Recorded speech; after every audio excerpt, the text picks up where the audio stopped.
Taiwo never saw it coming. His empire crumbled overnight. His secret drug shipments were intercepted. His political backers suddenly withdrew, and his own men started defecting. When he realized Bayo was behind it, rage clouded his judgment. He made a fatal mistake. He attacked Bayo's businesses openly. One evening, Taiwo and his men stormed one of Bayo's warehouses, setting fire to the goods inside. But he had walked into a trap. Before he could escape, Bayo's men surrounded him. A warrior who refuses to learn from others will fall on the battlefield, Bayo said as he stood before the kneeling Taiwo. Taiwo spat on the ground. You think you have won? Bayo chuckled. No, but you have lost. With a single nod, his men dragged Taiwo away. His fate was sealed. Lagos had no room for men who let emotions cloud their judgment. Bayo's victory over Taiwo sent a message. He was now untouchable. But power has a way of attracting new enemies. Chief Adelaja was furious. Taiwo had been his pawn, and now Bayo had taken the board. One evening, as Bayo prepared for a meeting at his mansion, his phone rang. It was Auntie Remy. Bayo, you have stepped on the lion's tail. I expected that, he replied. No, you don't understand, she said, her voice unusually tense. Chief Adelaja has put a bounty on your head. The ram that challenges the pot will carry it away. Bayo's heartbeat slowed. How much, he asked. A pause. 50 million naira. Dead or alive. For the first time in years, Bayo felt something crawl up his spine. He had gone from being the hunter to the hunted. And in Lagos, when the vultures begin to circle, it is only a matter of time before they feast. Lagos never sleeps, and neither does death. Bayo sat in the dimly lit study of his Ikoyi mansion, gripping a glass of whiskey as Auntie Remy's words echoed in his mind. 50 million naira. Dead or alive. He had known power came with enemies, but this was different. This was a declaration of war. Razak walked in, his face tense. Olga, we've confirmed it. Chief Adelaja spread the word through the underworld. Every street rat, every hungry thug in Lagos is looking for you. Bayo exhaled. Setting his glass down that once hunger is removed from poverty, the struggle loses its power. This bounty would make even his closest allies reconsider their loyalty. The question wasn't if someone would betray him. The question was when. He leaned forward. Tell our people to be ready. We move first. If Lagos wanted to eat him alive, he would make sure it choked on his bones. Loyalty in the streets is like smoke. It shifts with the wind. Bayo knew he had to test his inner circle. He invited his top men, Razak, Lanra, and Bolaji, for a private dinner at his mansion. The setting was elegant, a contrast to the war brewing outside. As they ate, Bayo casually mentioned that he had a plan to disappear, faking his death and leaving Nigeria. Silence fell over the table. Razak was the first to speak. Boss, Lagos without you is like a market without traders. It won't be the same. Bolaji nodded. True, but is it worth risking everything just to disappear? Bayo watched them closely, then dropped another bait. I already made arrangements. A coded message will be sent to my escaped contact at exactly midnight tomorrow. The trap was set. By dawn, word had leaked. Someone had told Chief Adelaja about his plan to escape. Bayo smiled coldly. He had found his traitor. Bolaji stood nervously in the dark alley behind a nightclub in Victoria Island, waiting for his contact. The naira notes in his pocket were damp with sweat. His reward for betraying Bayo. A black SUV pulled up. The window rolled down, and Bolaji's stomach dropped. It wasn't Chief Adelaja inside. It was Bayo. For the first time, Bolaji saw the devil in his friend's eyes. Bolaji, Bayo said, his voice low. Bolaji opened his mouth, but before he could speak, a shot rang out. He slumped to the ground. Bayo stepped out of the SUV, watching his former friend's body go still. Clean this up, he muttered, stepping back into the car. Lagos had no room for traitors. Chief Adelaja wasn't a man who took losses lightly. The death of Bolaji sent him into a rage. If Bayo wouldn't run, then he would burn Lagos down to find him. A week later, Bayo received a call. "Oga, dem don burned down our warehouse in Abuja." Razak shouted over the phone. "Dem kill 4 of our boys. This nah full-scale war." Bayo clenched his fist. The fire of an enemy never burns without a reason. Chief Adebanjo was forcing him into the open. Later that night, another message came, a video sent to his phone. Auntie Remy, bound to a chair, blood dripping from her lips. A voice in the background spoke. "Come out, Bayo, or she dies." His grip tightened on his phone. War wasn't coming. It was already here. Bayo knew one thing. Chief Adebanjo had made a mistake. You send fire to fight fire. And Bayo was about to set Lagos ablaze. That night, he gathered his men. The plan was simple.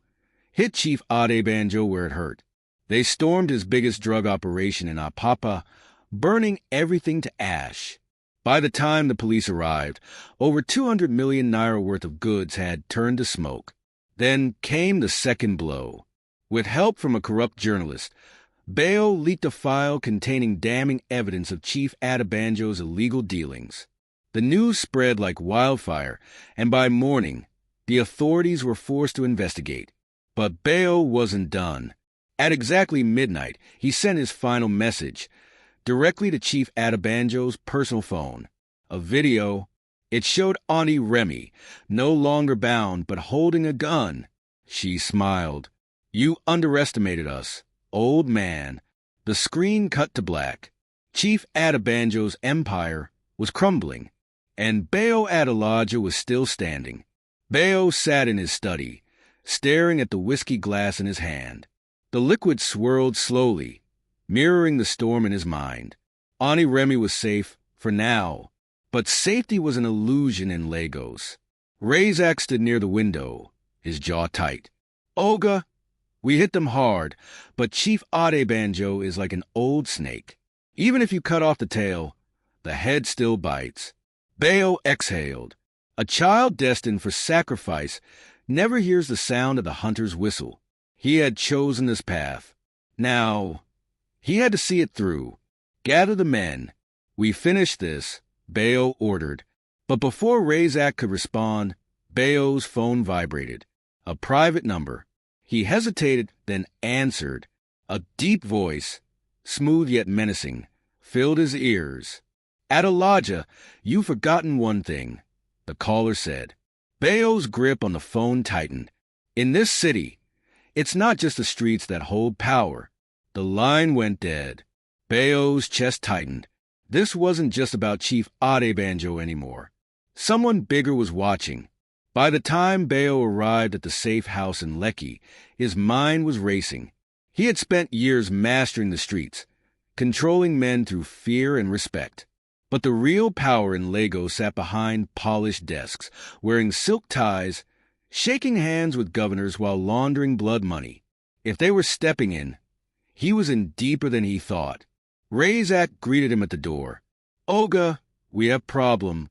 Bayo walked in and saw 3 of his men kneeling on the floor, hands tied behind their backs. Their faces were swollen, eyes darting around in panic. "We caught them sneaking messages to Adebanjo's people," Razak said, voice cold.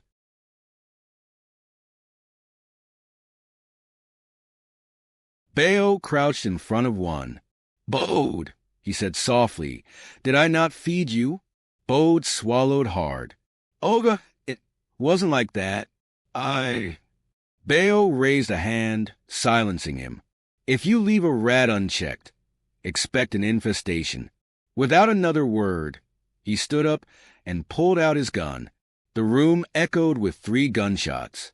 When the smoke cleared, only Bayo and Razak remained standing. "This war will not be fought with mercy," Bayo muttered, stepping over the bodies. "Get the car. It's time to visit an old friend." Bayo had never feared many men in Lagos, but Alhaji Ibrahim Musa was an exception. A man who had never run for office, but had every governor in his pocket. The true power behind the city. The mansion in Banana Island was heavily guarded, but Bayo was expected. A butler led him into an opulent sitting room. The air smelled of expensive cigars and aged whiskey. Alhaji Musa sat in a high-backed leather chair, his agbada flowing around him like a king's robe. His piercing eyes studied Bayo. "You have been making too much noise, young man," he said, voice steady. Bayo met his gaze. Chief Adebanjo struck first. Alhaji chuckled, shaking his head. "And now, he is weak. The vultures are circling. You have two choices, Bayo." He leaned forward. "Take his place, or be buried with him." Bayo clenched his fists. He wasn't a fool. This wasn't an offer. It was an order, but he had never bowed to any man before. "I make my own path," Bayo said firmly. Alhaji smiled, tapping his cigar against the ashtray. "The sky is darkening, but no one knows where the storm is headed." Bayo rose. "Then let's see who survives the storm." As he walked out, he knew one thing for sure. If he didn't act fast, Lagos would swallow him whole. Chief Adebanjo sat in his dining room, sipping palm wine from a wooden cup. The dim candlelight flickered against the carved faces of the Sango and Ogun statues watching over him. The war had drained him, but he was not done. A knock came. His son Tund entered. "Baba, our men say Bayo has been meeting with Alhaji Musa." Adebanjo's grip on his cup tightened. "That bastard," he muttered. Tund hesitated. "Maybe it's time to negotiate." Adebanjo shot him a glare. "You do not negotiate with a cobra. You crush its head." Silence filled the room. Then a low chuckle echoed from the shadows. Adebanjo turned sharply. A man stepped forward, draped in a dark baboo, his face calm, calculating. "Perhaps," the man said smoothly, "we should strike first."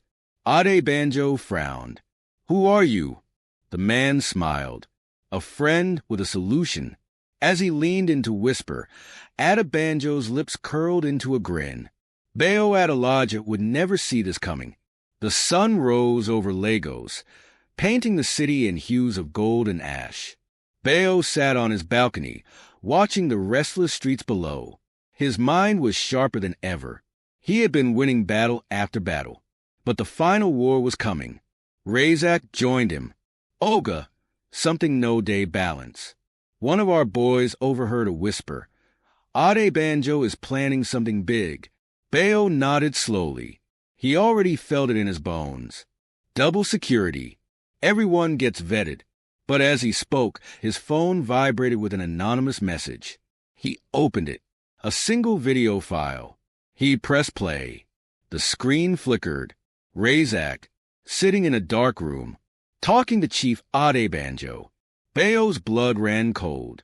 Razak, his right-hand man, his brother, his most trusted ally. A traitor. Bayo exhaled, voice low and deadly. "Call Razak inside."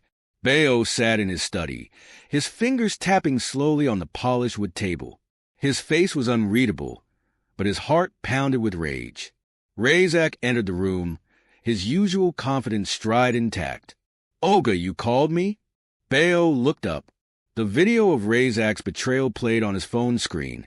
Razak's eyes flickered. A brief hesitation. But in this world, a heartbeat of doubt could mean death. "You said you'd die for me," Bayo murmured. Razak swallowed. "Oga, I swear on my life." Bayo slammed his fist on the table. "You already sold your life." The door opened. Two armed men entered. For the first time, fear crossed Razak's face. "Bayo, wait." But Bayo stood, his voice like steel. "A dog that betrays its master is fit only for the slaughter." Razak lunged. A knife flashed in his hand. But Bayo was faster. A gunshot roared through the room. Razak collapsed, clutching his bleeding stomach. Bayo stepped forward and crouched beside him. "You were my brother," Bayo whispered, eyes burning. Razak's lips trembled. "It wasn't supposed to be like this." Bayo watched as the life faded from Razak's eyes. His best friend was dead. And war was coming. The city buzzed with whispers. News of Razak's execution spread fast. The underworld held its breath. Bayo Adelaja had made his move. At Adebanjo's mansion, a bottle of cognac shattered against the wall. Tund, Adebanjo's son, flinched. Baba, Razak is dead. Bayo is still standing. Adebanjo's face twisted with anger. Then we hit him harder. We don't stop until the street dogs eat his corpse. A shadow shifted in the corner.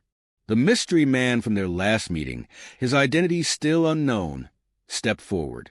We have waited long enough, the man said. Tomorrow, Bayo Adelaja dies.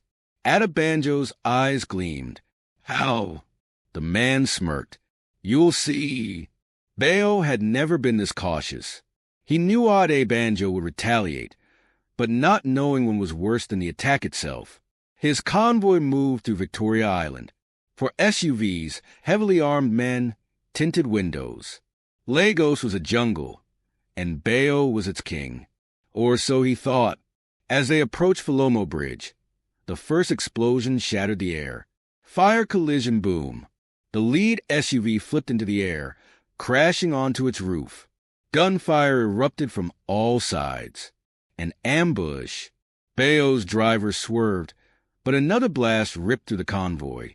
Bayo jumped out, rolling to the ground as bullets tore through the night. His men fired back, but they were surrounded. This wasn't just a hit, it was an execution. Bayo ducked behind a burning car, his gun ready. He had to escape, or die. The ambush was too perfect. Someone had fed them information. Bayo fired, taking down 2 shooters, but more swarmed in. Then he saw him, a masked man standing on top of a wrecked car. Watching. Not shooting, just watching. The mystery man from Adebanjo's house. Their eyes locked. And then sirens wailed in the distance. The police. Bayo cursed. He grabbed his last grenade, pulled the pin, and tossed it into a nearby fuel tank. Fire collision boom. The explosion sent fire roaring through the street. A wall of flames blocked the shooters. Bayo sprinted through the smoke. The masked man did not follow. But Bayo knew this was only the beginning. Bayo sat in his new safe house, his wounds bandaged, his mind racing. Who was the masked man? Then his phone buzzed. A message. No number. A single line of text. Envelope with arrow, meet me at the Lotus Club. 11 p.m. Come alone. Bayo smirked. Whoever this was, they had made one mistake. They thought he was afraid. But Bayo Adelaja was not a man who ran. Bayo arrived at the Lotus Club just before 11 p.m. It was a high-end nightclub in Lekki, filled with Lagos elites, corrupt politicians, and crime lords who pretended to be businessmen. The music thumped. The air was thick with cigar smoke.